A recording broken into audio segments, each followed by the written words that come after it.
Ya, Assalamualaikum warahmatullahi wabarakatuh dan salam olahraga.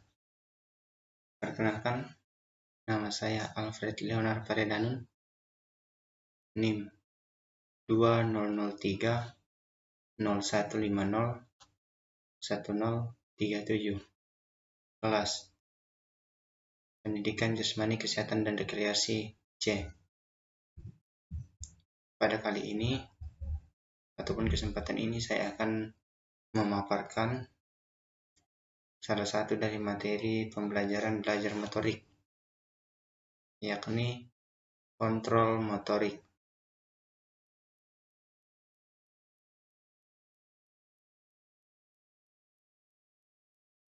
Sekarang kita menuju ke uraian dan contoh mengenai kontrol motorik.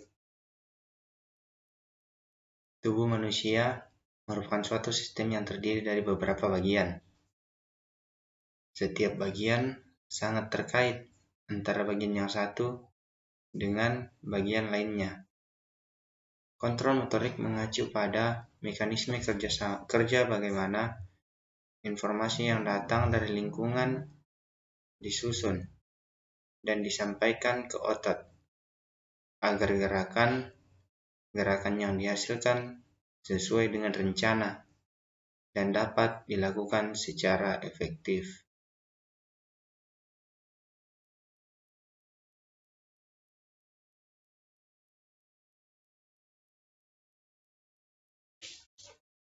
Secara garis besar, pengontrolan gerak manusia dapat dibagi menjadi dua macam. Yang pertama, sistem tertutup, dan yang kedua, sistem terbuka. Sekarang kita menuju ke sistem tertutup. Kontrol tertutup adalah pengontrolan keadaan yang berlangsung di dalam sistem itu sendiri untuk selama beberapa waktu. Dalam pengontrolan sistem tertutup umpan balik memiliki peran penting. Misalnya, seorang yang akan jatuh ke depan, stimuli sensori yang terdapat di dalam otot dan dalam mekanisme vestibular yang ada di telinga memberikan tanda kepada struktur sistem pusat syaraf untuk mengembalikan tubuh dan kepala pada posisi tegak. Mekanisme kontrol tertutup ini dapat dilihat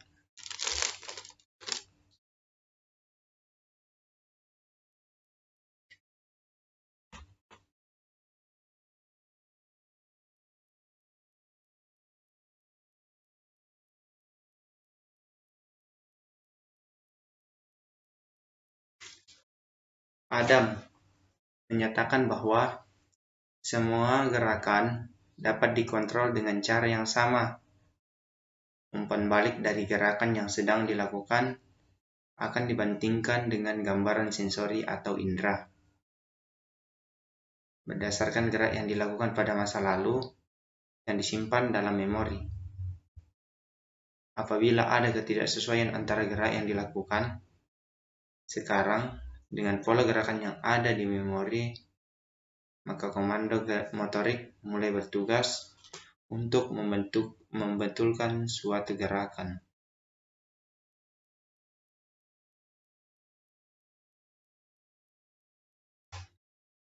Adapun beberapa elemen sistem pengontrolan tertutup yang dikemukakan oleh Schmidt, yaitu yang pertama mekanisme rujukan, yang kedua tingkat eksekutif, yang ketiga tingkat efektor, dan yang terakhir lingkungan.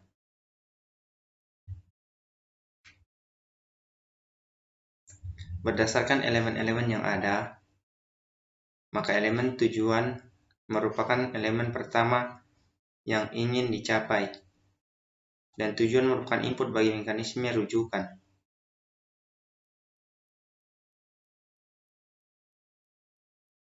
Cimit memberikan contoh sistem penghangat suhu ruangan di dalam rumah bagi daerah yang mengalami musim dingin. Suhu yang diinginkan adalah 68 derajat Fahrenheit. Diharapkan mampu memanasi suhu di seluruh rumah. Tercapainya suhu tersebut merupakan elemen tujuan pada sistem ini. Faktor lingkungan seperti naik turunnya suhu yang ada di sekitar rumah akan mempengaruhi beberapa derajat suhu yang sebenarnya.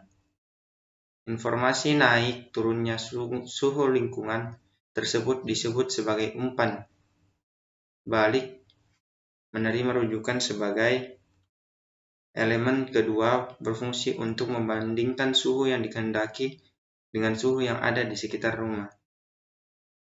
Berdasarkan itu, akan dapat dihitung selisih atau tingkat kesalahan yang terjadi antara suhu yang sebenarnya dengan suhu yang diinginkan.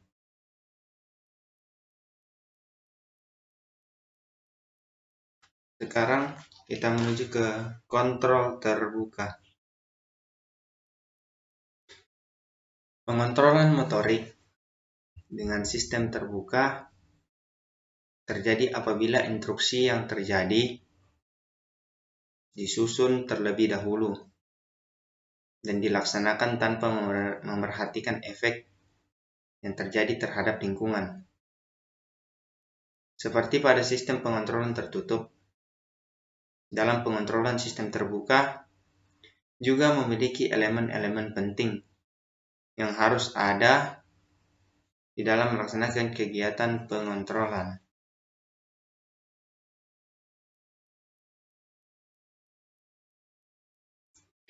Adapun beberapa elemen-elemen sistem pengontrolan terbuka, yakni elemen eksekutif dan elemen efektor.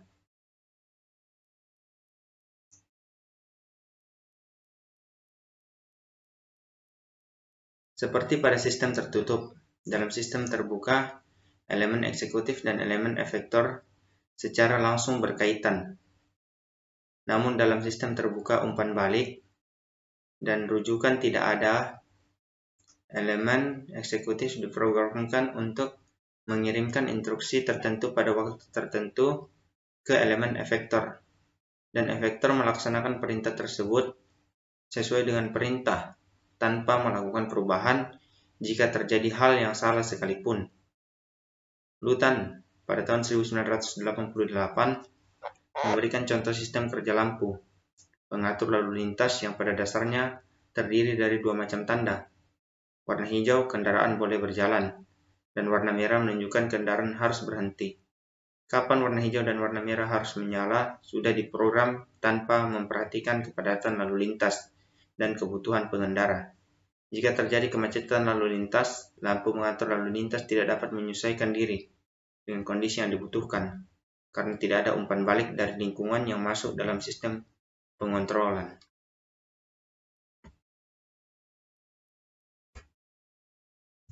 Dari beberapa materi yang telah saya jelaskan, dapat diambil suatu kesimpulan. Yang pertama, kontrol tertutup adalah pengontrolan keadaan yang berlangsung di dalam sistem itu sendiri untuk selama beberapa waktu. Dalam pengontrolan sistem tertutup, umpan balik memiliki peranan penting. Pengontrolan motorik dengan sistem terbuka terjadi apabila instruksi yang terjadi disusun terlebih dahulu dan dilaksanakan tanpa memperhatikan efek yang terjadi terhadap lingkungan. Ya, inilah hasil dari paparan materi saya mengenai kontrol motorik. Kiranya apa yang saya jelaskan dapat bermanfaat. Dan ketika ada suatu hal yang kurang, mohon dimaafkan. Sekian dan terima kasih. Assalamualaikum warahmatullahi wabarakatuh.